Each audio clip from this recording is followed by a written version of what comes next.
This is not going to be a normal video. We're sending Garlic Bread to the edge of space!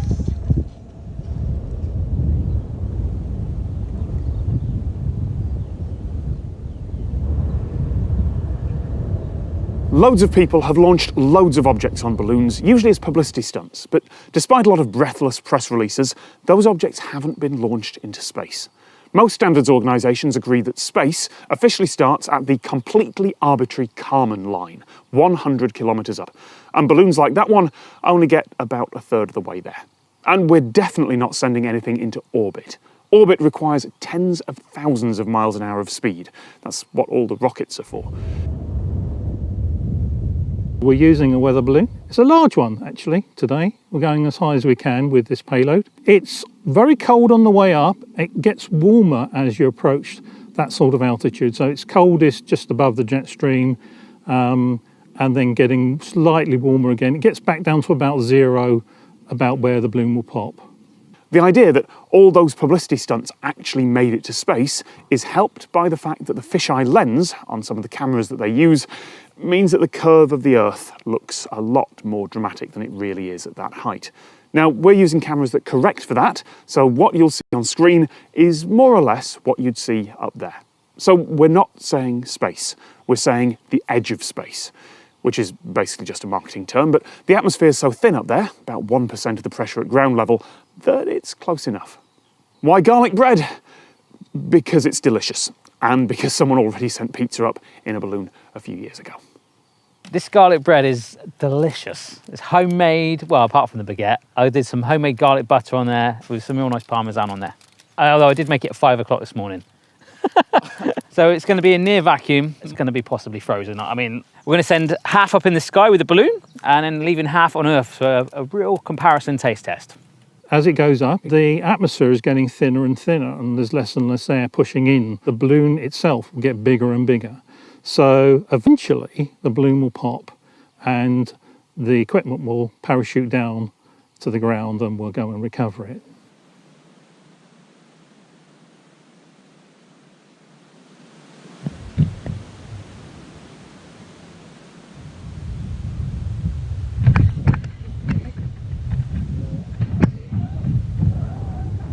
We normally predict the landing spot to within about 5 miles when we launch the balloon.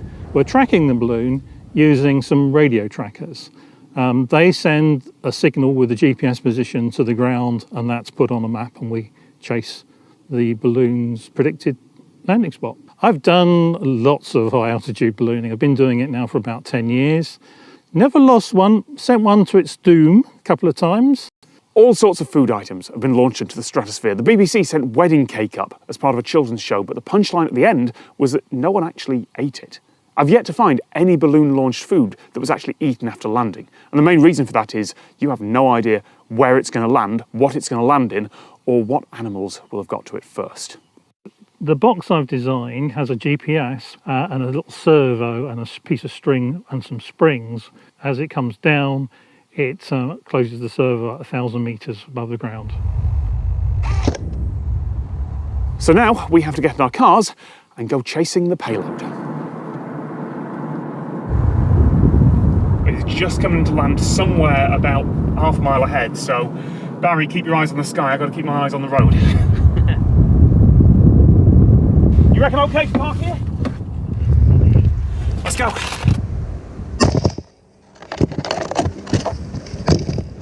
It's just on the end of that road there. Let's do it. Yeah. Well, so we got 2 cameras, I suppose.